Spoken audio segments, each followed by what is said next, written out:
ஆலயம் செல்வோம் நம் அன்பர்களுக்கு வணக்கம். அருள்மிகு திருவுடையம்மன் திருக்கோயில் மே 1 சித்ரா பௌர்ணமிங்க. சித்ரா பௌர்ணமிக்கு சக்தி பீடங்களான திருவுடையம்மன், இச்சாசக்தி, வடிவுடையம்மன், ஞான சக்தி, கொடியுடையம்மன், கிரியா சக்தி, இந்த 3 அம்மனையும் பௌர்ணமி நாளில் நம்ம வழிபட்டு வந்தோம்னா நமக்கு எல்லா நன்மைகளும் கிட்டும். நம்ம மனசில் என்ன நினைக்கிறோமோ நினச்ச காரியம் நிச்சயம் நிறைவேறும். அதுவும் இந்த சித்ரா பௌர்ணமி நமக்கு வெள்ளிக்கிழமையில் வருது. வெள்ளிக்கிழமை பௌர்ணமி ரொம்ப விசேஷம் இந்த அம்மன்களுக்கு. திருவுடையம்மன் இச்சா சக்தியை நம்ம பௌர்ணமி வெள்ளிக்கிழமையில் போய் பார்த்துட்டு வந்தால் எல்லா நன்மைகளும் கிட்டும். கோயில்லையே அறிவிப்பு பலகை எழுதி போட்டாங்க. மே 1 நமக்கு இங்கே சிறப்பு பூஜைகள் நடக்கும். சென்னையில் நிறைய அம்மன் கோயில்கள் இருந்தாலும் பௌர்ணமி தினத்தில் ஒரே நாளில் வழிபட வேண்டிய 3 அம்மன்களாலேயும் ரொம்ப ரொம்ப முக்கியம். அதுவும் மகத்துவம் வாய்ந்த இந்த அம்மன் கோயிலுக்கு போயிட்டு வரணும்.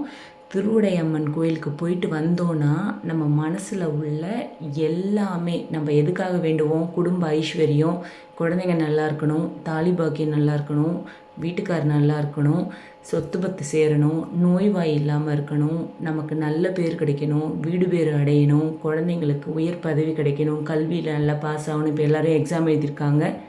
அத்தனையும் இந்த அம்மா நடத்தி கொடுக்குறாங்க. இந்த கோயிலுக்கு போயிட்டு வந்தாலே நமக்கு எல்லாமே நன்மை தான். திருவுடையம்மன் ஆலயம் மீஞ்சூருக்கு அருகே மேலூரில் இருக்குது. சென்ட்ரல்லேருந்து மீஞ்சூர் ட்ரெயினில் போய் அங்கேருந்தும் போகலாம். இல்லை நீங்கள் சென்ட்ரல்லேருந்து நமக்கு பஸ் போகுது, அந்த பஸ்ஸில் ஏறி மீஞ்சூர் பஸ்ஸில் ஏறி நம்ம மேலூரில் இறங்கிக்கலாம். இறங்குற இடத்துலையே பெரிய ஆர்ச் இருக்குது. இந்த பதிவோட ஸ்டார்டிங்கில் காமிச்சேன் பார்த்தீங்களா, அந்த ஆர்ச் தான். அந்த ஆர்ச் வழியே நெடுக்க நடந்து போயிட்டே இருந்தோம்னா ரைட் சைடு போய் ஒரு லெஃப்ட் எடுத்தோம்னா கோயில் தாங்க. யாரை கேட்டாலுமே சொல்கிறாங்க நல்ல கிராமம். அதில் அம்மன் அழகாக இருக்காங்க. இந்த அம்மனை பார்த்து கண் எடுக்கவே முடியல என்னால். அப்படி தான் இருக்குது. சென்னையை சுற்றி இந்த 3 அம்மன் கோயில்களும் முக்கோண புள்ளி போல் அமைஞ்சிருக்கு. திருவுடையம்மன் இச்சா சக்தி இந்த அம்மனை நம்ம நின்ற குளத்தில் காணலாம். இந்த 3 அம்மனுமே நின்ற குளம் தாங்க. இந்த சித்ரா பௌர்ணமி ரொம்ப ரொம்ப விசேஷம். எங்கேருந்துலாமோ இந்த அம்மனை பார்த்துட்டு போகிறேன்னு சொல்கிறாங்க. இந்த 3 அம்மனையும் ஒரே நாளில் நம்ம வழிபடணும். அதுவும் காலையில் திருவுடையம்மன், மத்தியானம் வடிவுடையம்மன், மாலையில் கொடியுடையம்மனை வழிபடணுங்க. இப்படி தான் நம்மளோட முன்னோர்கள் வகுத்து வச்சுருக்காங்க. இந்த 3 அம்மனையும் வழிபட்டால் நம்ம என்ன விரும்பணுமோ அத்தனை பலனையும் நம்மளால் பெற முடியும். 3 அம்மனையும் ஒரே சிற்பி தான் செஞ்சாராம். அதோட பின்னணியில் தான் இந்த 3 அம்மனையும் பௌர்ணமி தினத்தன்று ஒரே நாளில் வழிபடணும். அதுவும் பௌர்ணமி வெள்ளிக்கிழமையில் வந்தால் ரொம்ப ரொம்ப சிறப்பு. அது என்னமோ இந்த வருஷம் நமக்கு மே 1 லீவாகவும் இருக்குது. பௌர்ணமி வெள்ளிக்கிழமையிலையும் வருதுங்க. ரொம்ப அற்புதமாக அமைஞ்சிருக்கு. தவற விடாதீங்க. வாழ்க்கையில் எல்லா நலமும் வளமும் பெறணும். 51 சக்தி பீடங்களில் இந்த 3 அம்மனும் ரொம்ப ரொம்ப சிறப்பு வாய்ந்த அம்மன்.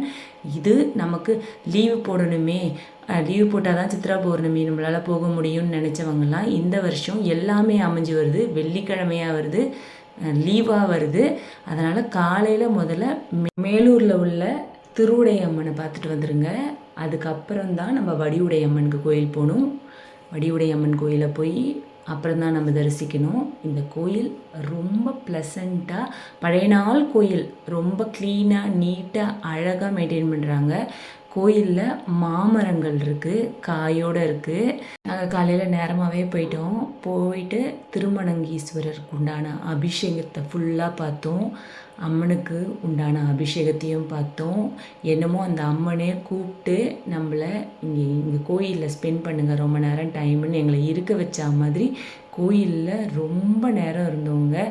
கோயில் சென்னையிலேருந்து ரொம்ப தூரம், மீஞ்சூரில் இருக்குது. ஆனால் கோயில்கிட்ட வந்தோடனே நம்ம எவ்வளோ கஷ்டப்பட்டு வந்தோமோ எதுவுமே ஞாபகம் இல்லைங்க. இந்த அம்மனை பார்க்க மனசுக்கு ரொம்ப திருப்தி, ரொம்ப அமைதியாக இருக்குது. இந்த கோயிலே அமைதியாக இருக்குது. இந்த கோயிலை சுற்றி உள்ள அத்தனை சொத்துக்களும் இந்த அம்மனோட சொத்து தானாங்க. இங்கே இருக்கிறவங்க எல்லாருமே இந்த அம்மனோட இடத்துல தான் எல்லாருமே வாழ்கிறாங்களாம். கோயில் என்ட்ரன்ஸில் உள்ளே வரும்போது ஒரு கோயில் குளம் இருக்குது. இந்த சித்ரா பௌர்ணமி அன்னைக்கு அந்த குளத்தை தாண்டி கியூ நிற்குமா.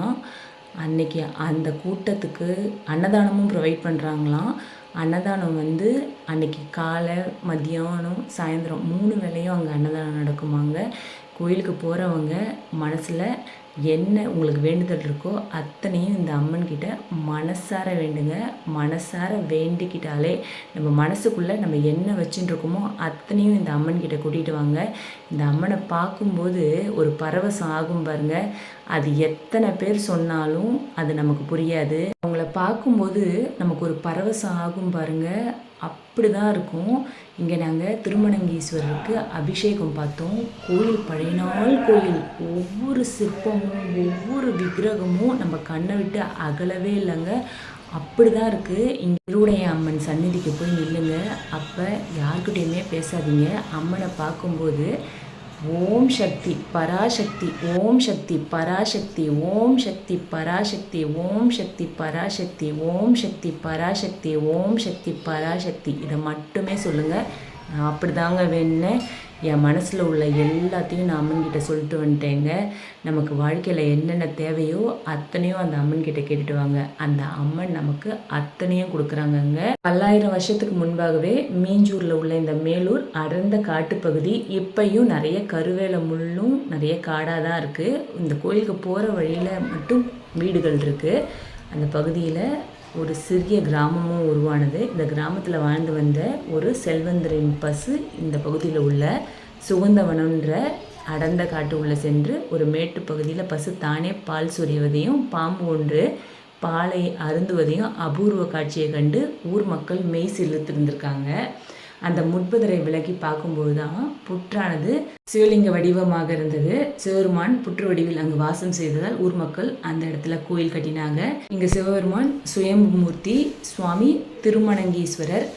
கல்யாணம் நடக்கலை, கல்யாணம் தடைப்பட்டு போயிருக்கு, இல்லை ரொம்ப நாள் ஆயிடுச்சு கல்யாணம், வரன் ஒன்றும் சரியாகவே அமையலை, இல்லை கல்யாணம் வரைக்கும் கூடி போய் நின்று போச்சு, வயது மூப்பு காரணமாக அவங்களுக்கு ஜாதகம் பொருந்தலை, செவ்வாய் தோஷம் இருக்குது, இந்த மாதிரி எந்த பிரச்சனை இருந்தாலும் இந்த திருமணங்கீஸ்வரர்கிட்ட வந்து வணங்கிக்கோங்க. இந்த கோயிலில் ரொம்ப நாள் பழைய கோயில். நம்ம கோயிலோட தூண்களை தொட்டு பார்க்கும்போதும் சிற்பங்களை பார்க்கும்போதே நமக்கு தெரியுது இந்த கோயில் ரொம்ப பழைய நாள் கோயில், அற்புதமான கோயில். இது போல் பழைய நாள் கோயிலை பார்க்குறதுக்கும் இந்த சிற்பங்களை பார்க்குறதுக்கும் எனக்கு ரொம்ப ஆசை. நான் தேடி தேடி கோயிலுக்கு போனேன்னு நான் சொல்லவே மாட்டேங்க. இந்த சுவாமி நம்மளை கூப்பிட்டு நமக்கு காட்சி கொடுத்து தரிசனம் கொடுக்குறாங்க. நம்ம மனசில் உள்ள எல்லா குறையும் கேட்டு நமக்கு நல்லதை கொடுக்குறாங்கன்னு தான் நான் நினச்சிப்பேன். ஏன்னா நம்ம நினச்சா கோயிலுக்குள்ளே கால் எடுத்து வைக்கவே முடியாதுங்க. கோயில் வரக்கூட போவோம், கோயில் வாசல் வரைக்கும் போவோம், ஆனால் கோயில் பூட்டி கிடக்கும். சுவாமி நினச்சா மட்டும்தான் அந்த கோயிலுக்குள்ளேயே நம்மளால் கால் எடுத்து வைக்க முடியும். இதெல்லாம் சத்தியமான உண்மை. என் அனுபவத்தில் நான் பார்த்த உண்மைங்க. நான் மனசார இந்த தெய்வத்தை வேண்டிட்டு வந்தேன். உங்களுக்கும் உங்களோட வேண்டுதல் அத்தனையும் நிறைவேறுங்க.